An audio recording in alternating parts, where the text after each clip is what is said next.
मरियम सुल्ताना से कहती है कि आंटी मुझे इस चीज़ की समझ नहीं आ रही कि मेरी माँ की हालत काफ़ी हद तक बेहतर थी, लेकिन अचानक से ऐसा क्या हुआ कि उनकी हालत इतनी ख़राब हो गई कि वो जान से हाथ धो बैठी। मुझे लगता है कि मुझे इस मामले की इन्वेस्टिगेशन करनी पड़ेगी कि आखिर उनके पास कौन आया था और किसने ये हाल उनका किया, किनकी बातों ने उनका दिल चीर दिया, जिस पर सुल्ताना इसकी हिम्मत बनती है और कहती है कि इनकी बातों को लेके बिल्कुल परेशान मत हो, हम इन सब बातों का पता ज़रूर लगवाएंगे, लेकिन फ़िलहाल अभी तुम्हें परेशान नहीं होना है, बल्कि बहुत सोच समझ के ये सब कुछ करना है। देखो, तुम्हारी परेशानी मैं नहीं देख सकती, ये बात तो बिल्कुल तय है। तो बेहतर यही है कि तुम भी अब इन बातों को लेके अपने दिल में फजूल के वहमो गुमान मत पालो। मैं तुम्हारी परेशानी को देख देख के खुद काफ़ी परेशान हो चुकी हूँ। तो बेटा, ये सब कुछ अब छोड़ दो, अपनी ज़िंदगी की तरफ तवज्जो दो। मैं चाहती हूँ कि तुम आने वाली ज़िंदगी में अपने लिए खुशियों का सामान यानी कि समेट लो। बस यही चाहती हूँ। एक माँ होने के नाते मेरा तुमसे यही यानी कि कहना है कि तुम्हें अब अपनी ज़िंदगी को जीना है। इन लोगों को छोड़कर अपनी ज़िंदगी की तरफ ध्यान देना, ताकि सारे मामला ठीक हो जाएं। मुझे लगता है कि अब तुम्हें ये सब कुछ बहुत ज़रूरी है करना। जिस पर वो काफ़ी ज़्यादा हिम्मत में आ जाती है और कहती है कि आंटी, आपका बहुत शुक्रिया, क्योंकि आपने वाकई में मेरा हर चीज़ में बहुत साथ दिया है। शावेज़ ने भी कहीं कोई कमी नहीं छोड़ी है। शावेज़ वैसे अपनी माँ से कहता है क्या मरियम को इधर रखना ज़रूरी है। समरीन आंटी की कॉल आई थी मुझे और वो काफ़ी ज़्यादा खफा थी और उन्होंने कहा कि इन ये सारे मामलात अब यहीं पे ख़त्म करें। आप लोगों को मरियम को यहाँ पे नहीं रखना चाहिए।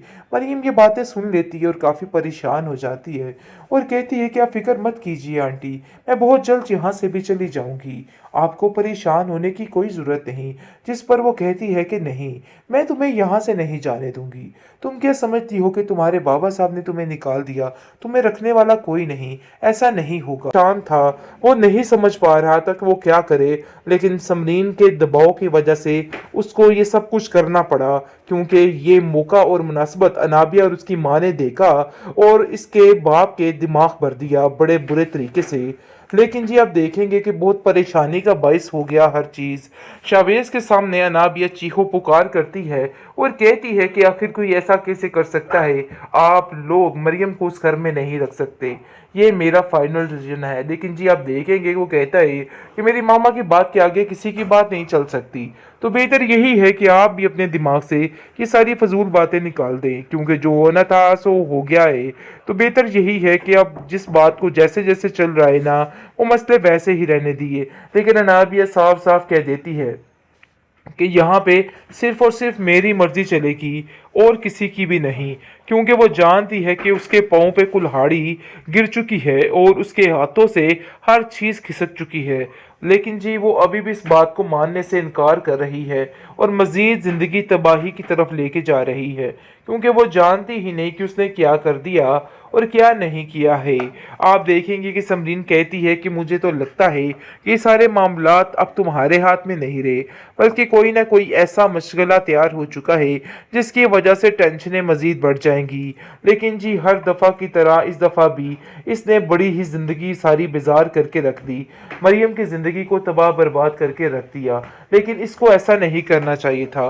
लेकिन अब ये लड़की खुद मुंह के बल गिरेगी, क्योंकि इसने जो कुछ किया है इसकी सज़ा तो इस लड़की को अब मिलकर ही रहेगी।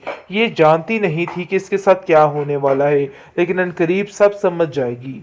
समरीन और उसकी औलाद को लेने के देने पड़ गए। जिस तरीके से ये लोग बेचारी मरियम की जिंदगी को तबाह बर्बाद करने पे तुले थे, लेकिन जी, अब इनके हाथ कुछ भी नहीं आने, बल्कि जो गड़ा ये लोग दूसरों के लिए खोद रहे हैं ना भाई, इनके ऊपर ही आ पड़ने वाली है। बहुत जल्द ये सारे तमाशे खुल के सामने आ जाएंगे। इन लोगों की तकलीफ की वजह से, मतलब ये कि नाबिया की वजह से आज उसकी माँ उसके पास नहीं रही।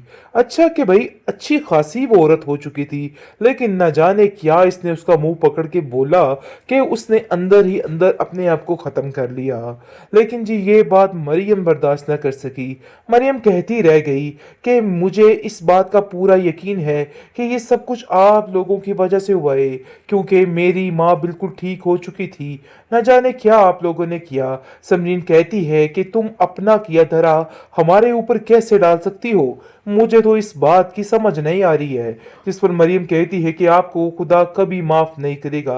आप लोगों ने जो कुछ मेरे साथ किया है ना, उस चीज की सजा आप लोगों को मिलकर ही रहेगी। लेकिन जी सुल्ताना उसको पूरा पूरा संभालने की कोशिश में है। वो देख के सारे मामले को काफी हैरान परेशान होती है और कहती है कि आप लोग कैसे मरियम के साथ ये सब कुछ कर सकते हैं। मुझे तो यकीन नहीं आ रहा है। अरे भाई, मरियम का इन सब चीजों में क्या कसूर है? क्यों आप लोग हाथ धो के उसके पीछे पड़ चुके हैं? मरियम बेटा, तुम्हें मेरे होते हुए परेशान होने की जरूरत नहीं है।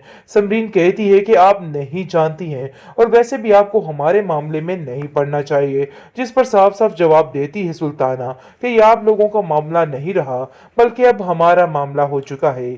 शावेज कहता है कि आखिर आप मुझे ऐसा लगता है कि ज्यादा ही कुछ जज्बाती हो रही हैं। मरियम को घर पे रखना बिल्कुल भी मुनासिब नहीं। लेकिन उसकी माँ कहती है कि मैंने ये फैसला कर लिया है और मैं इसको अपनी बेटी मानती हूँ, तो इसके लिए ये सबसे बेहतरीन ऑप्शन है। क्योंकि बड़े पापा यानी कि जो इसका फादर साहब है, वो काफ़ी परेशान था। वो नहीं समझ पा रहा था कि वो क्या करे। लेकिन समरीन के दबाव की वजह से उसको ये सब कुछ करना पड़ा, क्योंकि ये मौका और मुनासबत अनाबिया और उसकी माँ ने देखा और इसके बाप के दिमाग भर दिया बड़े बुरे तरीके से। लेकिन जी आप देखेंगे कि बहुत परेशानी का बायस हो गया हर चीज़। शावेज के सामने अनाबिया चीखो पुकार करती है और कहती है कि आखिर कोई ऐसा कैसे कर सकता है? आप लोग मरियम को उस घर में नहीं रख सकते। ये मेरा फाइनल डिसीजन है। लेकिन जी आप देखेंगे वो कहता है कि मेरी मामा की बात के आगे किसी की बात नहीं चल सकती। तो बेहतर यही है कि आप भी अपने दिमाग से ये सारी फजूल बातें निकाल दें, क्योंकि जो होना था सो हो गया है। तो बेहतर यही है कि अब जिस बात को जैसे जैसे चल रहा है ना, वो मसले वैसे ही रहने दिए। लेकिन अनाबिया साफ साफ कह देती है कि यहाँ पे सिर्फ और सिर्फ मेरी मर्जी चलेगी और किसी की भी नहीं। क्योंकि वो जानती है कि उसके पाँव पे कुल्हाड़ी गिर चुकी है और उसके हाथों से हर चीज़ खिसक चुकी है। लेकिन जी वो अभी भी इस बात को मानने से इनकार कर रही है और मज़ीद ज़िंदगी तबाही की तरफ लेके जा रही है, क्योंकि वो जानती ही नहीं कि उसने क्या कर दिया और क्या नहीं किया है। आप देखेंगे कि समरीन कहती है कि मुझे तो लगता है कि ये सारे मामलात अब तुम्हारे हाथ में नहीं रहे, बल्कि कोई ना कोई ऐसा मशगला तैयार हो चुका है जिसकी वजह से टेंशनें मज़ीद बढ़ जाएंगी। लेकिन जी हर दफ़ा की तरह इस दफ़ा भी इसने बड़ी ही ज़िंदगी सारी बेजार करके रख दी। मरियम की ज़िंदगी को तबाह बर्बाद करके रख दिया। लेकिन इसको ऐसा नहीं करना चाहिए था। लेकिन अब ये लड़की खुद मुंह के बल गिरेगी, क्योंकि इसने जो कुछ किया है इसकी सज़ा तो इस लड़की को अब मिलकर ही रहेगी। ये जानती नहीं थी कि इसके साथ क्या होने वाला है, लेकिन अनकरीब सब समझ जाएगी।